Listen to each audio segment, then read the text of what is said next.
Kulit, oke. Nah, berarti dari 5 reseptor itu kira-kira nih yang mana yang stimulannya itu merupakan suhu tubuh? Yang mana sih? Yang mana sih? yang mana? Kan dia kamu tuh. Yang reseptor yang stimulannya berupa suhu. Oke, yang mana coba? Itu sudah aku tahu itu, aku sih kalian bukan. Yang mana? Yang mana sih? Yang Chef. yang apa ya? Ini. Oke, karena ini tahu loh. Nggak tahu. Ini tahu. Kurang Ya. banyak. Oke, yaudah deh, kita ulang lagi. Ya, berarti kalau penglihatan stimulannya apa? Kita bisa melihat karena ada bener ada mata berarti ada mata tak bisa melihat, orang buta juga punya mata. Ada cahayanya. Terus kalau telinga stimulannya telinga. Oke, suara. Kalau hidung stimulannya bau. Kalau lidah stimulannya Rasa. rasa. Nah, kulit ini stimulannya apa aja? Ada 3. Iya, ada 3. Apa aja? Apa is? Tekanan, suhu, Sama tekanan, suhu, sama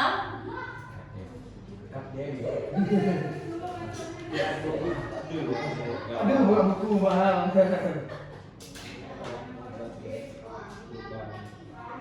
berarti. Kan buku udah ganti. Kaki di sini matematika. Buat Coba kalau kulit kita itu bisa ngerasain apa? Suhu, tekanan, sama. Oke, bener, sama satu kan. Oh iya. 2 kali ya ini ya? Ya. Wah, aku nggak dikasih kamu. Iya. Oke deh, boleh. Tadi ya, Afrika juga iya. Budi? Kapan tuh? Belum. Dari dulu dulu ya. Salah. Nggak boleh itu dulu. Salah. Oke, nah jadi kalau kita ngobrolin dari termoregulasi, ya kan? Termoregulasi ini berarti si kulitlah yang menjadi reseptornya, ya kan? Karena reseptornya ada kulit, maka termoregulasi ini otomatis ke apa namanya? Yang mengatur, ya kan? Termoregulasi ini karena reseptornya adalah sebuah kulit, maka kita biasanya kalau berhubungan dengan suhu tubuh otomatis ada namanya panas sama dingin kan. Reseptor kita kan ada panas sama dingin. Nah, kalau panas dan dingin berarti biasanya nih karena berhubungan dengan kulit, masih ingat gak kalau kita kepanasan maka biasanya kulit akan mengeluarkan apa? Oke, kenapa kulit ini mengeluarkan keringat? Karena di dalam tubuh ada cairan. Terus cairannya gimana tuh? Oke, jadi karena kulit ini adalah reseptornya suhu baik dingin dan panas ya, Syat. Oke. ada siapnya. Iya. Maaf ya, ini caranya bukan berarti terlalu perhatian sama Irsyad enggak. Iya. Untuk perhatian lebih. Iya, untuk perhatian lebih makanya harus kayak gitu ya. Enggak sih. Iya, oke, enggak sih, enggak. Jadi karena kulit ini merupakan reseptornya si suhu baik, panas dan dingin, maka gimana proses si termoregulasinya? Ketika suhu itu panas, maka otomatis reseptor kulit kita akan mengirimkan sinyal ke bagian sistem saraf pusat. Ya, ini ya, ini deh. Sudah. Oke. Kalian hapus ya. Nah, itu.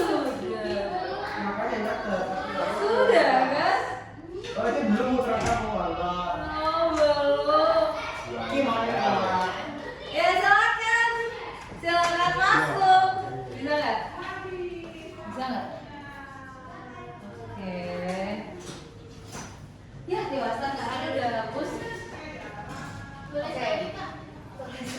Tadi 3 ya. Termoregulasi, pengaturan suhu, osmoregulasi, pengaturan cairan, terus sama pengaturan kadar gula. Oke. Nanti habis ini kita bakalan mencoba menganalisis sebuah kasus. Pasti kayaknya cowok 3, kita bagi 3. Oh, 3 sini, 1 dan 3 ini. Enggak. Jadi nanti cowok sendiri, nanti yang cewek baginya. Enggak sih, enggak boleh. Iya, sih dong. Enggak boleh. Aku enggak mau. Itu kan cewek cowok. Hah? Cewek cowok. Enggak. Enggak. Jadi buat ini ada privasinya kamu. Privasi apa nggak nyatet? Nah, memang ada privasinya tuh yang marah ini. Ini ya, termoregulasi. Yang kerja makan dosa. Belum tulis. Kasihan deh kalau ini. Ya.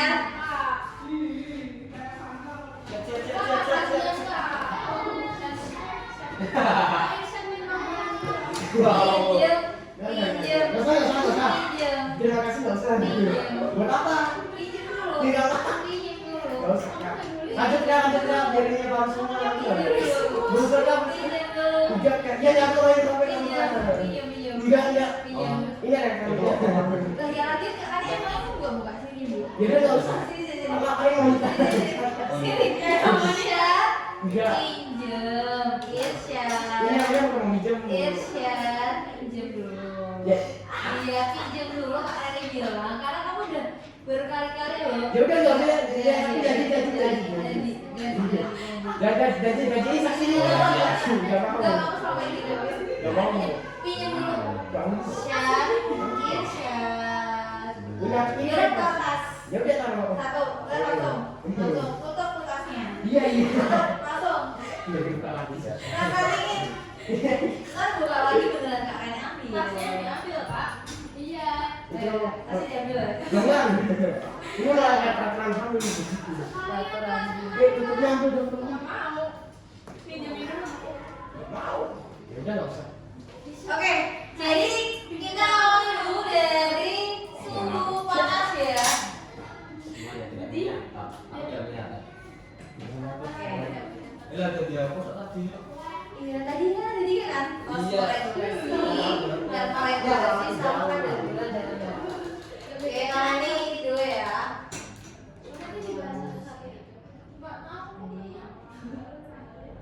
Ada berapa sih tadi Kak? Iya, 3 ya? iya. Osmoregulasi, termoregulasi sama kadar gula dalam darah. Terus itu penjelasannya Kak. Kenapa iya? Kak izin search ya buat tulis ini. Oh ya.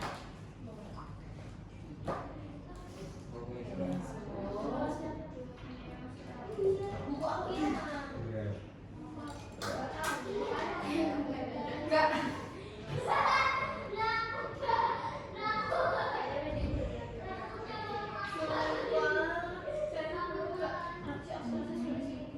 Padahal udah ada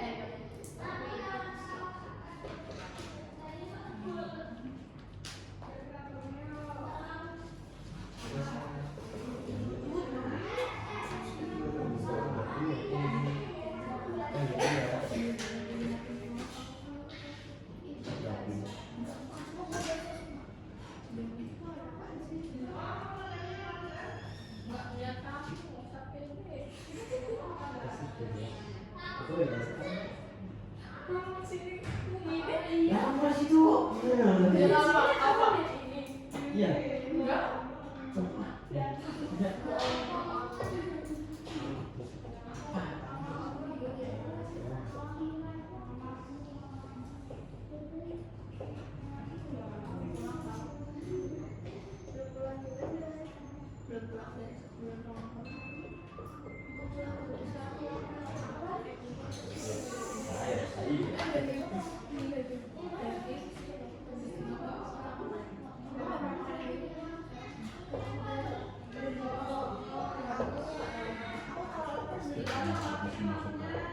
Gua untuk kuliah sampai beli di kantin itu.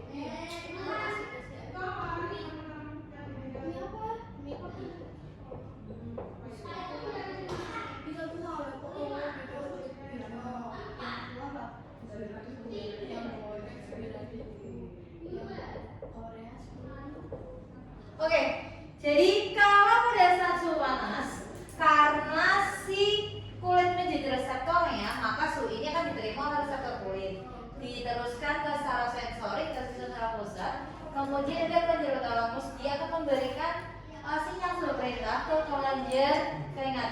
Jadi kalian pernah cerita ya bahwa di dalam otak kita sebenarnya ada 3 kelenjar, hipotalamus, kemudian ada pituitari, sama kemarin sama kelenjar pineal. Hipotalamus adalah master of gland, di mana dia mengatur semua kelenjar yang ada di tubuh kita.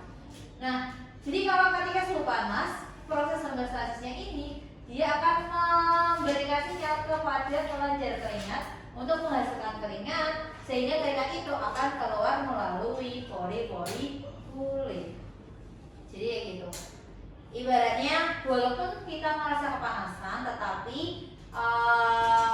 kondisi kulit kita tetap menjadi lembab, dan proses penyesuaian suhu tubuh yang tadinya memang kepanasan, jadi di dalam tubuh kita itu suhunya bisa lebih dingin. Gitu. Nah, kalau suhunya, misalnya kita terregulasinya ketika suhu dingin, berarti kalau suhu dingin tetap diterima oleh reseptor kulit, ya kan? Nah, nanti yang bekerja adalah sistem saraf pusat ini tidak akan mengirimkan sinyal kelenjar keringat, karena kan kalau kita kedinginan ataupun menggigil, otomatis kan si ginjal kita lah yang akan diberikan sebuah sinyal, ya, biar apa? Biar nanti kelebihan, ibaratnya apa ya? Ketika kita kedinginan, maka otomatis pori-pori kulit kita itu akan sedikit lebih mengecil, sedikit aja, sehingga bukan keringat yang keluar melalui pori-pori, namun nanti justru ekspresinya akan berupa urin. Jadi osmoregulasi dan termoregulasi ini sebenarnya saling berkaitan. Jadi kan berhubungan dengan suhu dan cairan tubuh, gitu ya. Kalau kita memang posisinya adalah kepanasan, maka otomatis beberapa cairan tubuh di dalam tubuh kita akan keluar melalui pori-pori kulit menjadi sebuah keringat dari kelenjar keringat. Tapi kalau kita ngobrolinnya di suhu dingin dengan proses osmoregulasi dan termoregulasinya itu, maka otomatis nanti ekspresi yang bakalan keluar itu bukan melalui kulit lagi, tetapi nanti efektornya adalah ke bagian ginjal. Nanti ginjal akan memproses ekskresi urin.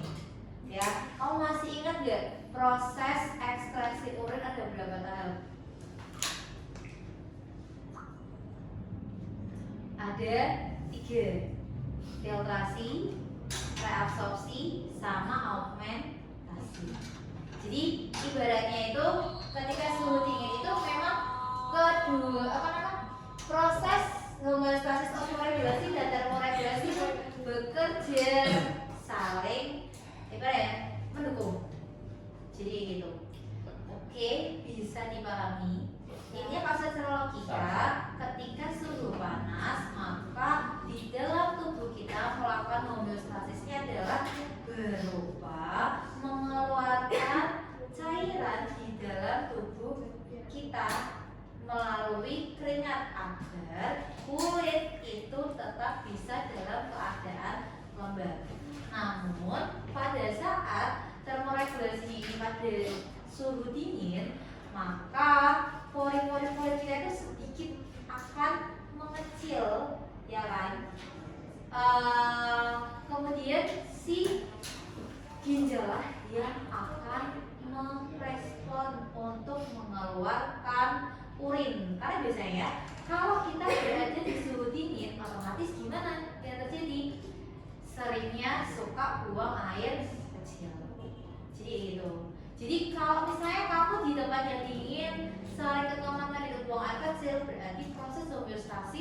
yang ada di dalam tubuh kamu itu berhasil.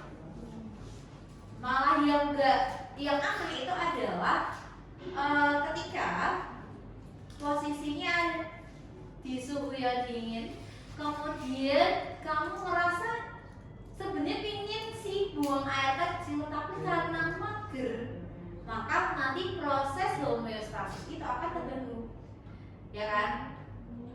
Suka nahan pipis itu akan mungkin naik sebentar nggak masalah, tapi ketika dilakukan secara berulang kali akan ada indikasi penumpukan kalsium menjadi batu ginjal, kayak gitu. Baik nanti bentuknya ukurannya kecil-kecil ataupun langsung segede ini. Jadi kan ginjal kita itu sebenarnya kan kayak bentuknya kayak kaca gitu kan. Jadi kalau misalnya seseorang itu kena batu ginjal, berarti bisa butiran kecil. Kalau butiran kecil biasanya nanti tetap bisa akan lumpuh, ya kan? Ketika diobati pakai obat biasa. Tapi kalau udah gede dan mengalami peradangan, ya sudah, maka otomatis harus dibedah dengan prosedur pembedahan diambil. Ginjalnya bakalan disayat, kemudian bakalan diambil batu ginjalnya. Jadi kalau udah besar ataupun kecil-kecil baik. Makanya kadang ada yang memang ibaratnya apa ya, orang kena batu ginjal ya batunya itu satu mangkok gitu, kecil-kecil ya. Itu adalah proses pengaturan termoregulasi sama osmoregulasi yang ada di dalam tubuh kita, ya. Bisa dipahami ya untuk itu ya, osmoregulasi plus termoregulasi, ya. Nah sekarang ini udah ya, oke.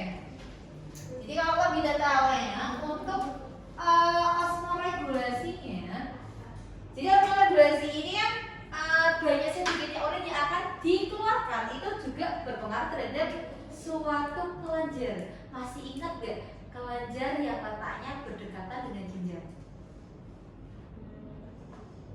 Yang kemarin Kak Randy lihatin. Huruf pertamanya apa? Huruf pertamanya A. Ya.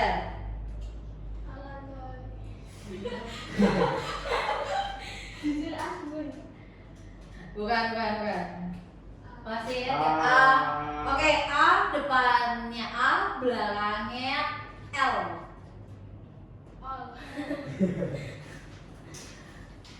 Siapa? Huruf kedua. Huruf kedua. Berapa huruf sih, Bu?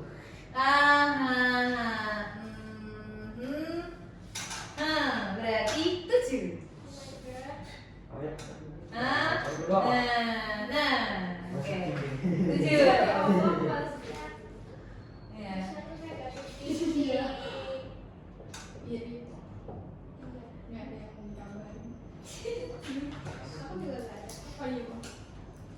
Ada yang tahu? Coba sambil dipikir kira-kira.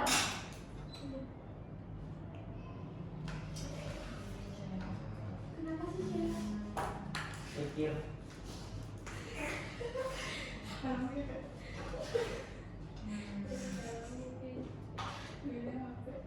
Hah?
Sepertinya surga tidak sehat.